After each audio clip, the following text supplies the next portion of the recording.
Alright, গত পর্বগুলোতে আমরা home, তারপর হচ্ছে ইনসার্ট, লেআউট এই অপশনগুলো ফুল ডিটেলস দেখেছিলাম, অর্থাৎ কোথায় কিভাবে কি করতে হয় একদম বেসিক থেকে শুরু করে।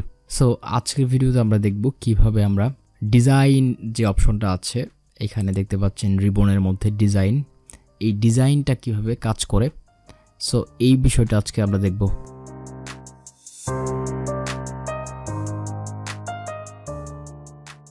সো ডিজাইনটা দেখার জন্য ডিজাইনে ক্লিক করব, তারপর আমরা যে মাউস পয়েন্টারের যে কোনো একটা অংশে আমরা ক্লিক করব। রাইট, ডিজাইনের মধ্যে বেসিক্যালি আমরা যারা মাইক্রোসফট ওয়ার্ড ভার্সন 2010, 2013 বা 2019, 16 এইসব ইউজ করি, তারা বেসিক্যালি এই অপশনগুলো দেখতে পারবেন। যারা 2007 বা তার আগেরটা ইউজ করেন তাদের ক্ষেত্রেও এই পুরা ব্যাপারগুলা হোম, ইনসার্ট, লেআউট, রেফারেন্সেস সবগুলাই সেম। দু একটা জিনিস হয়তো বা একটু ডিফারেন্স থাকতে পারে। যারা 2007 সাল অর্থাৎ অনেক ওল্ড ভার্সনটা যারা ইউজ করতেছেন তাদের ক্ষেত্রে বলছি আর কি। সো তারাও ডিজাইনটা পাবেন। ডিজাইনটা হচ্ছে বেসিক্যালি লেআউটের মধ্যে পাবেন। এই যে লেআউট, এর মধ্যে এই জায়গায় এই ডিজাইনের অপশনগুলো পাবেন, আর বাকি সব কিছু সেম পাবেন যারা 2007 সালেরটা ইউজ করছেন। আমার রিকমেন্ডেশন থাকবে যে যারা 2007 সালেরটা ইউজ করতেছেন তারা তো করতেছেনই, যারা করতেছেন একদম নিউ তারা 2010 থেকে শুরু করতে পারেন। 2010, 2016 অর্থাৎ যত লেটেস্টটা ইউজ করবেন তত বেশি আপডেটেড থাকতে পারবেন, তত বেশি আপনারা অপশন পাবেন বা টুলস সম্পর্কে ধারণা থাকবে। একদম লেটেস্ট ভার্সনটা ইউজ করার চেষ্টা করবেন বা ডাউনলোড করার চেষ্টা করবেন। আমরা ডিজাইনের কাজটা করব, এর জন্য ডিজাইনে ক্লিক করব। ডিজাইনে ক্লিক করার পরে আমরা যে একটা মাউস পয়েন্টারের যে কোনো একটা অংশে আমরা রাখবো। অলরাইট, সাপোজ এই জায়গায় রাখলাম। রাখার পরে কয়েকটা অংশ আছে, এটা হচ্ছে একটা থিমের পার্ট, এই পুরো ব্যাপারটা হচ্ছে থিম, আর এটা হচ্ছে পেজ ব্যাকগ্রাউন্ড, আর এখানে হচ্ছে থিমের কালার টালার চেঞ্জ এগুলো আর কি। তো থিম ব্যাপারটা খুবই সিম্পল, জাস্ট বিভিন্ন টাইপের টেমপ্লেট আছে। এগুলো হচ্ছে আমরা যদি থিমে ক্লিক করি তাহলে দেখতে পাচ্ছি বিভিন্ন ধরনের কালারের বিভিন্ন টাইপের টেমপ্লেট আছে এখানে। সো এখান থেকে আমরা যে কোনো একটা টেমপ্লেট চুজ করতে পারি, অথবা ব্রাউজার থেকে আমাদের নিজস্ব টেমপ্লেট নিতে পারি। টেমপ্লেট সাপোজ আমি এই টেমপ্লেটটা চুজ করলাম। চুজ করার পরে টেমপ্লেটের আন্ডারে ডকুমেন্ট ফরম্যাটিং, অর্থাৎ এই যে ডকুমেন্টটা কোন ফরম্যাটে লেখা থাকবে দেখতে পাচ্ছেন যে এখানে অনেক টাইপের ফরম্যাট আছে। এই ফরম্যাট দিলে লেখাটা হচ্ছে যে এরকম হয়ে যাবে, অথবা যদি এইটা দিই এরকম হয়ে যাবে। একটা ফন্টের কালার বা সো থিম ব্যাপারটা আপনারা যদি ইগনোর করতে পারেন। এছাড়াও থিমের কালার আপনারা নিজেরই পছন্দ মতো দিতে পারেন। দেখতে পাচ্ছেন যদি আমরা এই কালারটা দিই তাহলে পুরো কালারটাই চেঞ্জ হয়ে যাবে। তারপর এখান থেকে থিমের ফন্ট চেঞ্জ করতে পারেন। আমি আরিয়াল দিলাম। অলরাইট, তাহলে পুরা যে লেখাটা আছে সবগুলো চেঞ্জ হয়ে যাবে। যারা বেসিক্যালি স্ট্যান্ডার্ড রাইটিং যারা লিখেন তারা সাধারণত স্টাইলটা বা থিমটা নর্মাল রাখেন, ঠিক আছে। আর রিকমেন্ডেশন থাকবে নর্মাল রাখাটাই, ঠিক আছে। তো থিমের ব্যাপারটা আপনারা চাইলে ইগনোরও করতে পারেন। এছাড়াও বিভিন্ন টাইপের ফরম্যাট আছে, বিভিন্ন টাইপের ইফেক্ট আছে, প্যারাগ্রাফ স্পেসিং আছে, এগুলো আপনাদের হোমের মধ্যে দেখানো আছে কিভাবে স্পেসিং করতে হয়। সো এই হচ্ছে বেসিক্যালি থিম। তারপরে আছে যেটা পেজ ব্যাকগ্রাউন্ড, এই যে তিনটা option, watermark, page colour, page border, এই তিনটা option very important. Basically watermark হচ্ছে জলছাপ। আপনারা যদি বিভিন্ন বই বা বিভিন্ন ডকুমেন্টে আপনারা দেখতে পারেন, দেখবেন যে বিভিন্ন লেখার মাঝখানে, লেখার পিছনে একদম ঝাপসা টাইপের কিছু লেখা থাকে, ঠিক আছে। সেটা হচ্ছে ওয়াটারমার্ক বা জলছাপ।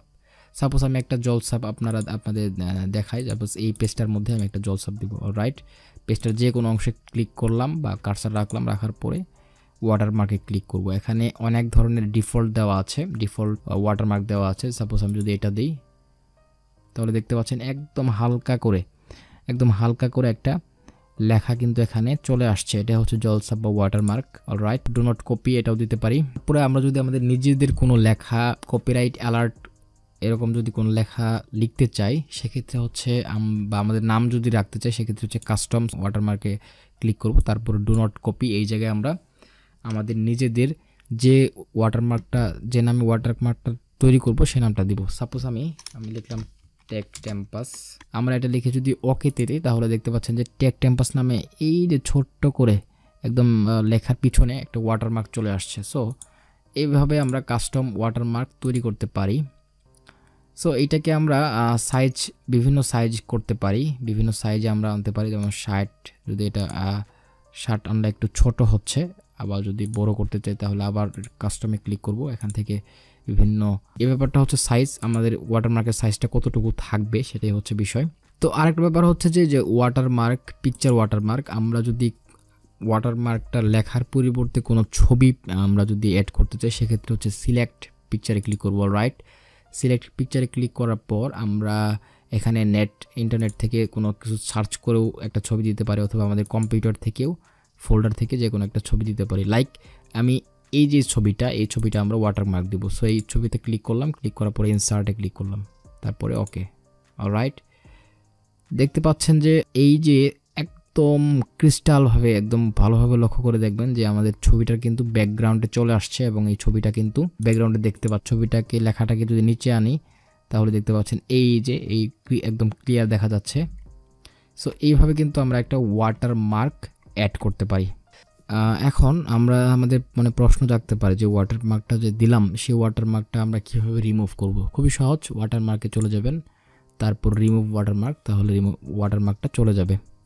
এখন দেখব পেজ কালার, অর্থাৎ আমরা যে জায়গায় যে খাতায় লিখছি, অর্থাৎ আমাদের আমাদের ডকুমেন্টের কালারটা কি হবে। অলরাইট, পেজ কালারে চলে যাব। এরপর আমাদের পছন্দ মতো যে কোনো একটা কালার চুজ করব।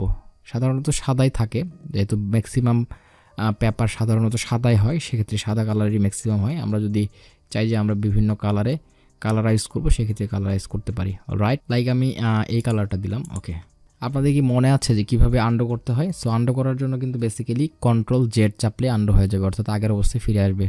সো এইভাবে কিন্তু আমরা কালার চেঞ্জ করতে পারি। তারপরে যে জিনিসটা আছে সেটা হচ্ছে পেজ বর্ডার। অলরাইট, পেজ বর্ডারটা হচ্ছে আমাদের যে লেখাটা আছে চারপাশে বর্ডার থাকবে।